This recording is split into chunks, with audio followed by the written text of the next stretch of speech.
Hey guys, what's up? Welcome back to the channel. It's Cynicalex, and today I want to give you guys a updated farming guide specifically for energy-based farming. I don't want to really talk about bioselectors or rank up tickets or other forms of character farming, but I did really want to take a second look, a renewed look at how to spend your energy for characters specifically.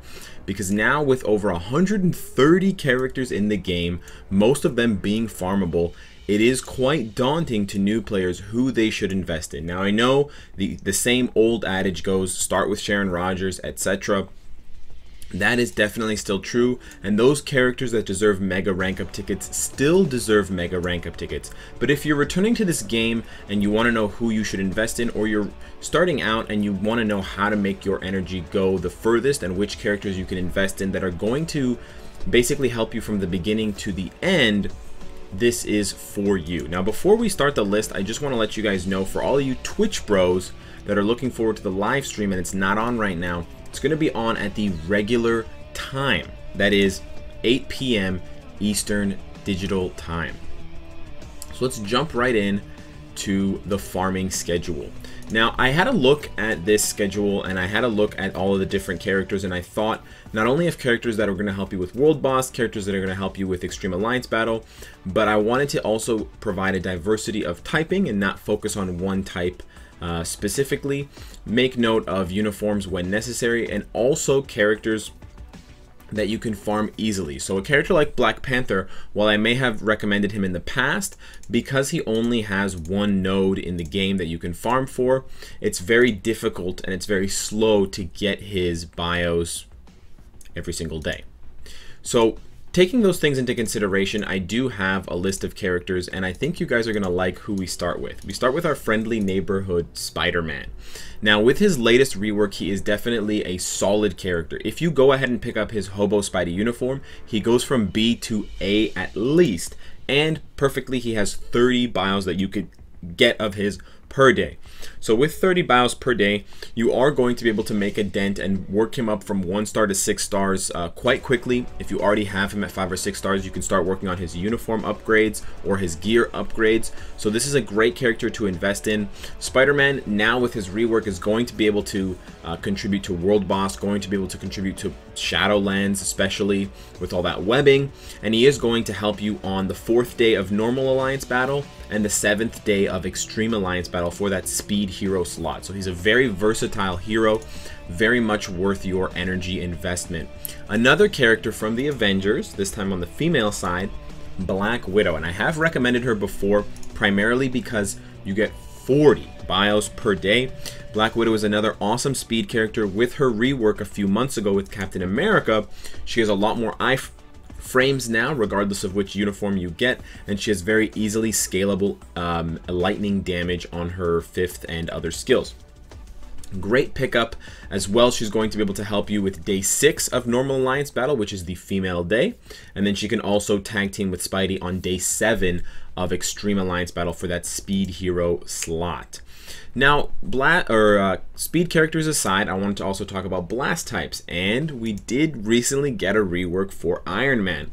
While I can't recommend him as solidly as I do for Spider-Man and Black Widow, he does have 40 bios per day that you can get, and with all of his iframes and his guard now, he is very easy for new players to pick up. Keep in mind you will be able to get a 5-star version of his if you just started the game, so you are going to boost up your farming quite a lot, and you're only going to have those last 320 bios to get of his, so you're going to basically cut your work in half. However, if you didn't start the game recently and you have an old account, you can pick up where you left off farming for Iron Man, because he is going to be a massive help as a blast character. He's also going to help you on day 3 of Alliance Battle and day 5 of Alliance Battle Extreme for the blast male day. I know you're used to hearing Doctor Strange recommended for that day, but here's Iron Man. Another blast type that I do want to recommend, which I understand is a little bit harder to get because you have to go through some of the research missions, is Cyclops from the Rise of the X-Men epic quest.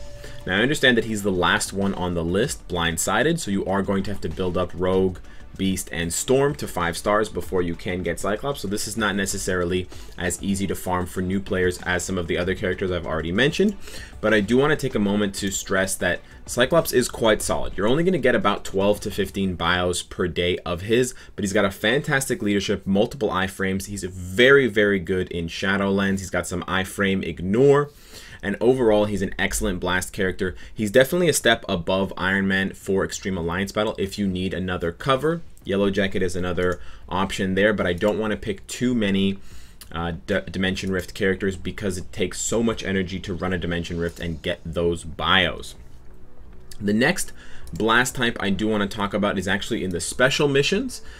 Because of the quest pack and how difficult it's going to be to get Dormammu, you don't necessarily have to worry so much about hidden routes, but Crystal is by far one of the best characters in the special missions that you can get, not only for her guard and her iframe. She's good against world bosses, she's got a self-buffing leadership, and she is great in Shadowlands. She's also going to help you out on day 3 of Alliance Battle, so she can produce in essentially all game modes. Another character from the special missions, from the new special missions that I would say is great, probably one of the best for new players to invest in, is Sandman. This is our free-to-play version of Carnage as far as Extreme Alliance Battle goes, although I have not been able to replicate great scores with him. He's got immunity, he's got self-buffs with a lot of defense and physical immunity, he's got some unreliable but there heals, and he's got iframes and big damage. So fantastic character overall. Because he's a combat hero and because he's a villain, he's going to help you out on day 2 and day 7 of Alliance Battle, and also day 1 and the reset day, or day 8, for Extreme Alliance Battle. So he's extremely valuable if you want to help out your alliance, and he's also the first combat character on this list, so it is important to note. And he's also a villain, so he's going to give you more flexibility for Shadowlands. He's a fantastic pickup. Another combat character and another Avenger I have to mention is Captain America. With 30 bios per day, and the fact that you can get him at 5 stars if you just started the game, he's a fantastic character to invest in.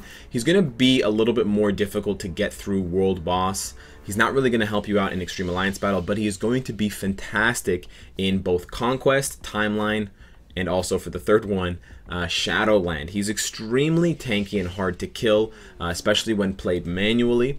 So you're going to have a lot of fun with good old Steve Rogers, and he's pretty iconic, so I had to mention him there as a combat type. He's going to help you out with day 2 of Alliance Battle and day 4 of Extreme Alliance Battle if you don't have a combat hero. But as I said, it's going to be very difficult to get a decent score with Captain America. The only Dimension Rift character I do want to mention, if you don't pick them up with bio selectors, would be Loki. The reason why I only want to select one character from the Dimension Rifts is because it's very difficult to get their bios and it's very expensive. With 9 bios per mission on the 6th stage, you're going to have to invest a lot, and you may not get a lot in return. I know you get cards and you get gold and other things, but especially for new players with so little energy, I don't really feel comfortable recommending more than one Dimension Rift character. If you've already gotten Loki, another great pickup would be someone like Yellow Jacket or Groot if you plan to get his Baby Groot uniform. But I think Loki should be your primary target. As a universal type, he's one of the only ones on this list. Most of the universal types cannot be farmed, or it's very difficult to farm them because they're in the later missions in the game, or they're native tier 2, so good luck for new players. As far as Loki goes, being universal and being a villain, without his uniform, he will still help you with day 5 and day 7 of Alliance Battle and day 6 of Extreme Alliance Battle, which is particularly useful because the universal supervillain is a very small pool of eligible non-tier 2 characters that you can farm for. The last characters that I want to mention that are universal type, I do want to give a small shout to Black Bolt. I know he only has 10 bios per day, and I spoke before about Black Panther, but as a universal hero, again, very difficult to come by, and it is definitely acquirable because chapter 8-10 is not that difficult. Black Bolt especially gets a huge bump from his tier 2 and his uniforms. But if you want another suggestion, which doesn't necessarily give you more bios per day, but it is a different option. You can go in the Doctor Strange quest to the Dark Dimension and start farming for Hellstorm, a very good tier 1 character. Lots of different utilities like immunity, clones, and iframes. However, you're not going to get more than, I would say, 10 bios per day. And again, you have to invest in the research quests for Doctor Strange before you can even unlock this mission. So it's not really feasible for new players. In general, I had a difficult time finding good universal types at all that new players can farm for as soon as they start the game. That seems to be one of the kind of missing pieces of the puzzle for new players that I think Netmarble should try to address with a new patch, whether they improve the farmability of characters like Thor, Black Bolt, Hellstorm. I think they really need to do something because as it stands right now, it's extremely difficult to build universal types at all, and they may be seen as the premium type in a type of 4, but I think it could help out new players if we got 1 or 2 decent options that are farmable, maybe from a new special mission, maybe from a new type of quest altogether. Lastly, I do want to quickly mention something that's going to ruffle some feathers, but as far as the Chaos token shop and the Honor token shop, I do think that your best bet as a new player would actually be Warwolf instead of Captain Marvel or Gamora. I previously did say Captain Marvel, but taking a renewed look at how many bios you actually get for these characters per month, it's very, very small, especially for the Honor tokens. That being said, by the time you build up enough bios of Captain Marvel to 6-star her or tier 2 her, you're going to have so many other 6-star and tier 2 characters that you're not going to need Captain Marvel. I'm sorry for all you Captain Marvel fans out there. I do think now that the better route to go for, especially if you're new, is to start slowly chipping away at Warwolf to get him up to a reasonable level so you can start competing in Extreme Alliance Battle more competitively, World Boss Ultimate, and other game modes to augment even average characters with his 5th skill buff and his tier 2 passive. Finally, for the Chaos tokens, you do get more of these, and the traditional thought and suggestion has been go for Elsa.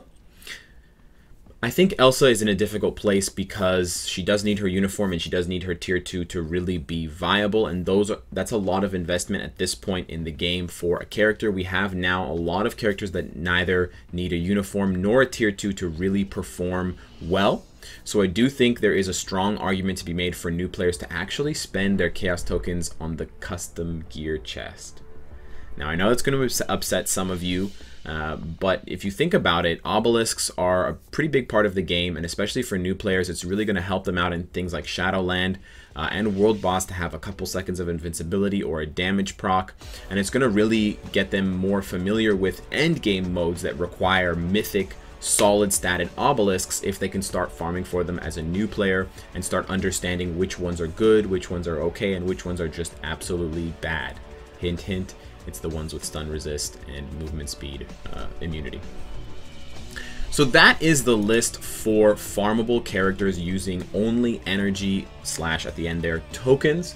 Let me know what you guys think of the list. I tried to pick characters, as I said, that have lots of farming opportunities, so not just 10 bios per day, and also a balance of the 4 different types so that you do have you know, robust roster and you're not overbalanced or kind of imbalanced with too many of one type and not enough of any others.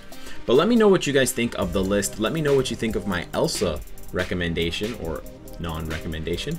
And of course, guys, if you like what you see, I hope to see you again tomorrow and tonight on the live stream, boys.